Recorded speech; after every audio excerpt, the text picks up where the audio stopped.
Borno State over the years has been setting the pace when it comes to the creation of opportunities for women. Under the administration of Governor Babagana Zulum, women have remained in the spotlight with arrays of initiatives designed to improve the standard of living of vulnerable women and children, especially victims of insurgency. Welcome to Borno Restoration. I'm Jessie Tafida. But first, let's bring you up to speed with Borno Today.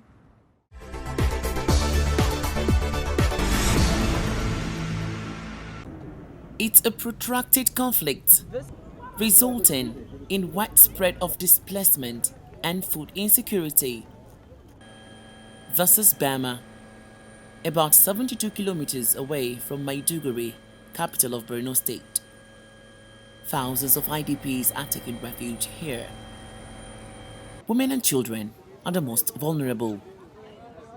At this stabilization center, 80% of patients are malnourished children.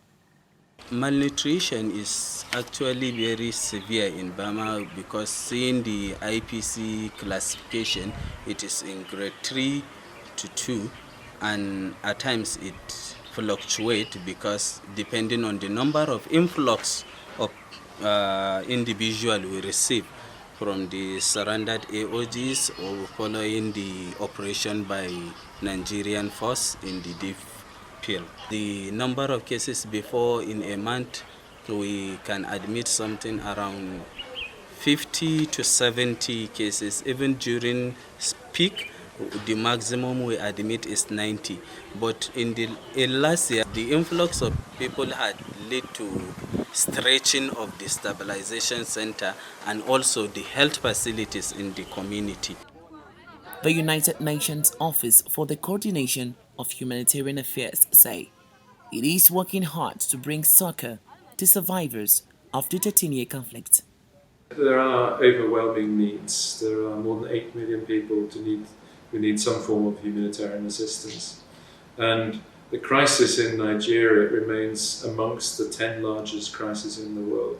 What we want to make sure is that we can help people get back to a sense of normality where that's possible, so that we enable them then in terms of support for resilience, in terms of livelihoods, and eventually that people can return back to the places where they come from one day.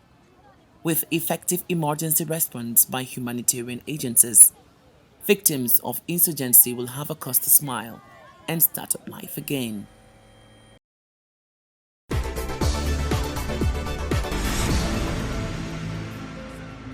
The mud brick shelter intervention by the International Organization for Migration is in response to the recent closure of camps and camp-like settlements in conflict-affected states.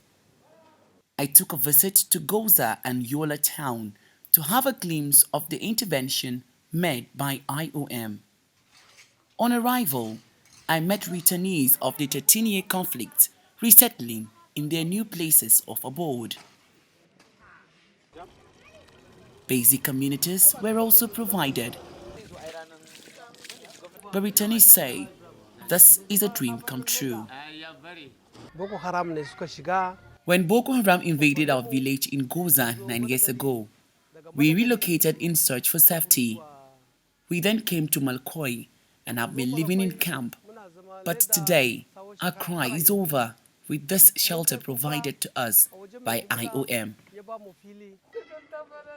Fadi Abba prepares the first meal for her family in their new abode. We've been living in a makeshift shelters with no privacy and no happiness. Today, I have a personal home. We never imagined having this, but it was made possible by IOM. Government on its part believes that this move by IOM is a milestone to its people. The houses built will compress earth bricks made locally with no doubt go a long way in addressing the harsh weather condition of the state during the hot season. The project sought to prioritize the most vulnerable individuals, and among them are female-headed households, persons with disabilities or chronic illness, pregnant and lactating mothers, and elderly individuals. They are coming from different places in Goza, Bama, Dikwa, Monguno local government areas in Borno state.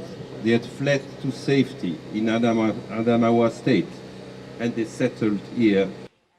With this step in by IOM, the returnees now have a sigh of relief as they can now turn a new leaf and start afresh.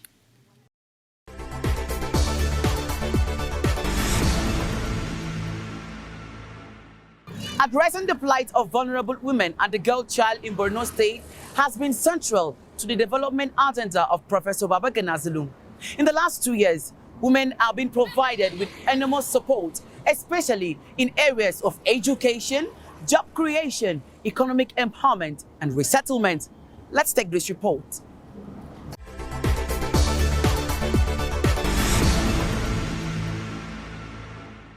The military will empower them so to stand on their own, and they are supporting their families.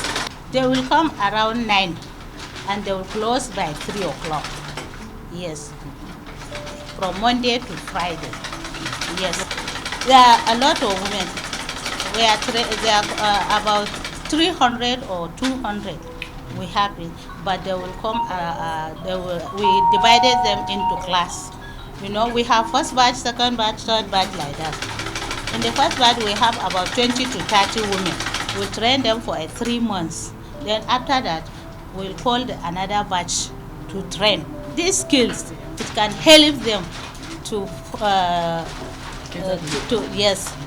their families. We have different type of skills.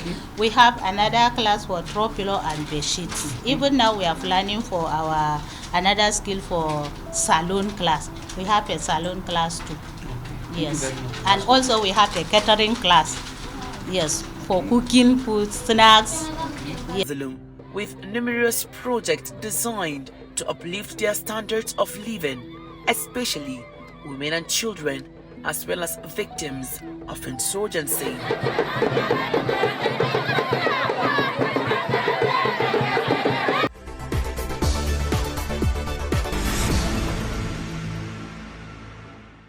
It's no doubt that the Borno State government have been investing massively in economic empowerment, touching the lives of vulnerable women and children in the society.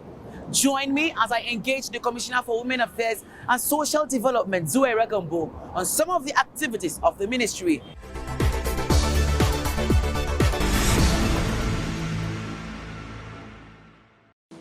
Welcome to the Commissioner for Women Affairs and Social Development, Zoe Regambo.